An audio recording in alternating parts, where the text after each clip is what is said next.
హెచ్చరిక,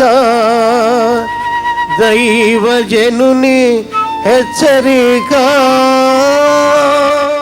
బాలుడు నడువవలసిన త్రోవ వాడికి నేర్పించు, వాడు పెద్దవాడైనప్పుడు దానిలో నుండి తొలగిపోడు.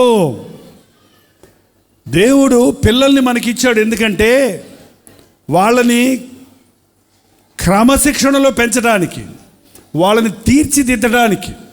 అంతేగాని పుట్టినంటనే పిల్లోడు మాట్లాడుతున్నాడు అనుకో, పాలేమా అన్నాడు అనుకో, ఎట్టుంటుంది? చిన్నపిల్లలు మనం ఉంచినట్టు వంగుతారు, లొంగినట్టు లొంగుతారు. వాళ్ళని అలా పెంచుకుంటూ వస్తుంటే పెద్దవాళ్ళు అయినప్పుడు ముద్దు ముద్దు కావాలి, మాటలతో ఆనందిస్తాం. ఆ తర్వాత వాళ్ళు స్కూల్కి పంపిస్తాం. ఆ తర్వాత స్కూల్లో నుంచి వచ్చాక కొంచెం మెల్లమెల్లగా నువ్వు 10 సంవత్సరాల లోపల ఆ బిడ్డకి ఏం నేర్పించావో అది ఆ బిడ్డ జీవితంలో రూపించబడుతుంది, వ్యక్తిత్వంలో ఉంటుంది. నువ్వు తర్వాత చెప్పలేవు, మొక్కై వంగనది మ్రానై వంగునా. మన పిల్లలు, చిన్నపిల్లల్ని చాలా నిర్లక్ష్యంగా పెంచుతున్నాం. పిల్లల్ని ఎదురుగుండా పెట్టుకొని తల్లిదండ్రులు దెబ్బలాడుకుంటుంటారు. నిన్న ఒక సహోదరు వచ్చి, 2 చక్కటి పాపలు ఉన్నారు, ఒక 4-5 సంవత్సరాల వయసు అనుకుంటాను. ఆమె చాలా బాధతో ఉంది.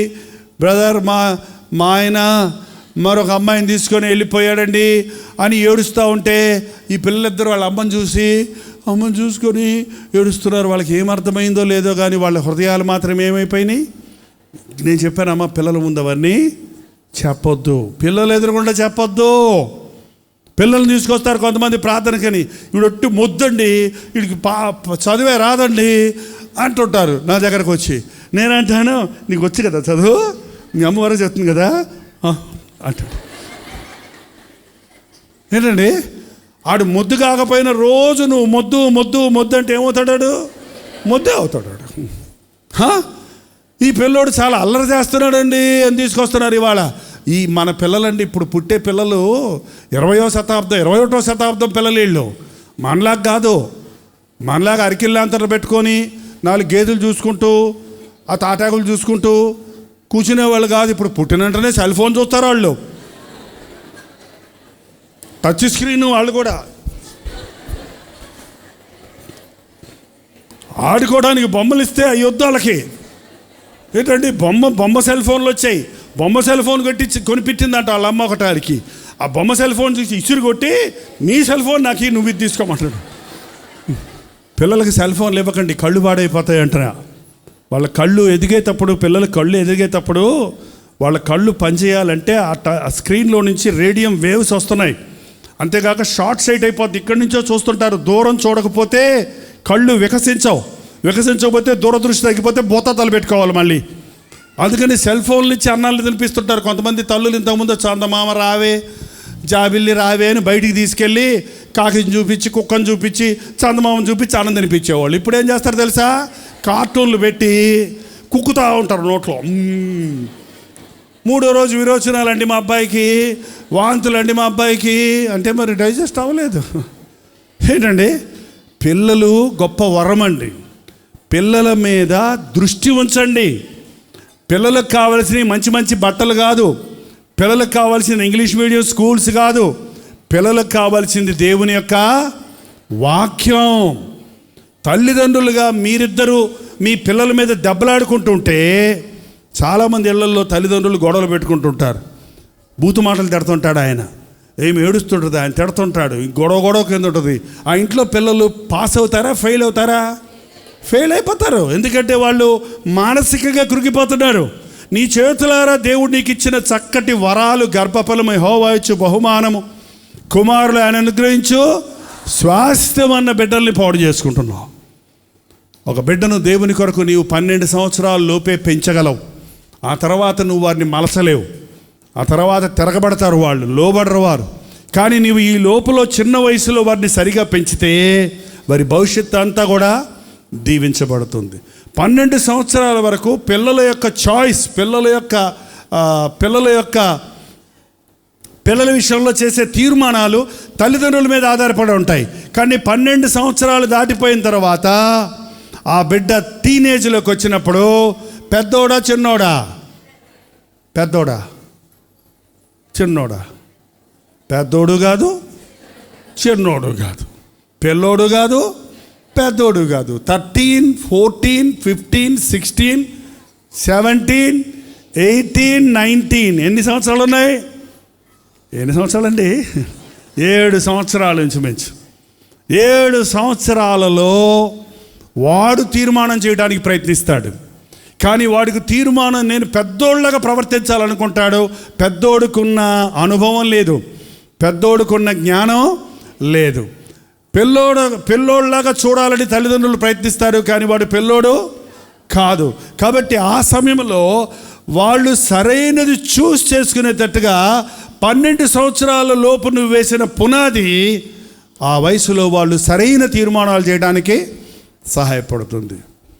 నీ బాల్యదినములందే నీ సృష్టికర్తను జ్ఞాపకం చేసుకో. యవనుడా, నీ యవన కాలమందు సంతోషంగా ఉండు, నీ హృదయపు కోరికలను నెరవేర్చుకో.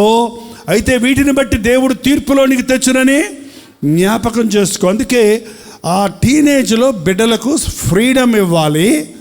అదే సమయంలో వాళ్ళు తప్పైన వాటిని ఎన్నుకోకుండా మనం వారికి కౌన్సిలింగ్ ఇవ్వాలి. నేను 2 ఇంగ్లీష్ మాటలు వాడాను. వాళ్ళకి స్వేచ్ఛనివ్వాలి, వాళ్ళు సరైనది ఎన్నుకునేటట్టుగా వారికి సలహాలు ఇవ్వాలి. ఆ యవ్వన ప్రాయంలో ఒక వ్యక్తి ప్రభువుకు తన జీవితం అప్పగిస్తే వాడి భవిష్యత్తు అంతా దీవించబడుతుందండి. కాబట్టి ఇక్కడున్న యవ్వనస్తుల్ని ప్రభునామంలో హెచ్చరిస్తున్నాను, ఎంత త్వరగా మీ హృదయాన్ని ప్రభువుకి ఇచ్చి నా కొరకు నీ ప్రణాళిక ఏంటి అని ఎరిగితే నీ శేష జీవితం అంతా దీవించబడుతుంది. యవ్వనస్తులు మీ సమయాన్ని వృధాపరుచుకోవద్దు. యవ్వన కాలంలో దేవుని చిత్తాన్ని మీ జీవితాల్లో ఎరగండి. ఏ కోర్స్ తీసుకోవాలి, ఏ చదువు చదవాలి, ఎక్కడ ఉద్యోగం చేయాలి, లేక దేవుడు నిన్ను సేవకు పిలుస్తున్నాడా, లేక దేవుడు నిన్ను ఎలా ఉండమన్నాడు అన్న విషయాల్లో దేవుని చిత్తం ఎరగాలి. లేచి నిలబడండి, చిన్న ప్రార్థన చేసుకుందాం. ప్రార్థన. పరిశుద్ధుడా, ప్రేమగల తండ్రి, ఒక్కసారి కూడి వచ్చిన నీ బిడ్డలందరినీ చూడయ్యా.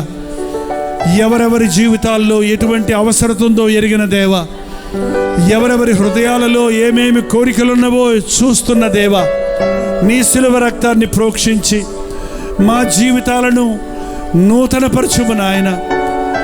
ప్రోక్షించి మమ్మల్ని శుద్ధీకరించుము నాయన. మమ్మల్ని క్షమించుము తండ్రి.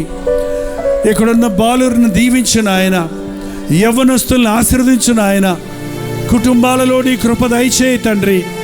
వృద్ధులను విడనాడక ఆదరించుము నాయన. మా జీవితంలో మాకు కలిగే సమస్యలన్నిటికీ విరుగుడు నీ పాద సన్నిధిలో ఉందని ఎరిగి నీ వాక్యాన్ని పఠించడానికి, నీ సన్నిధిలో మోకరించి ప్రార్థించడానికి, నీ యందు విశ్వాసముంచి మా బ్రతుకుల్లో అద్భుతాలు చూడటానికి సహాయం చేయము. యేసు క్రీస్తు నామములో అడుగుచున్నాము తండ్రి. మన తండ్రి అయిన దేవుని యొక్క ప్రేమయు, కుమారుడైన క్రీస్తు యొక్క కృపయు, ఆదరణకర్త అయిన పరిశుద్ధాత్మ యొక్క సహవాసమును కూడి వచ్చిన మనందరికీ ఇప్పుడును సదాకాలమును తోడై ఉండును గాక. ఆమేన్, ఆమేన్, ఆమేన్.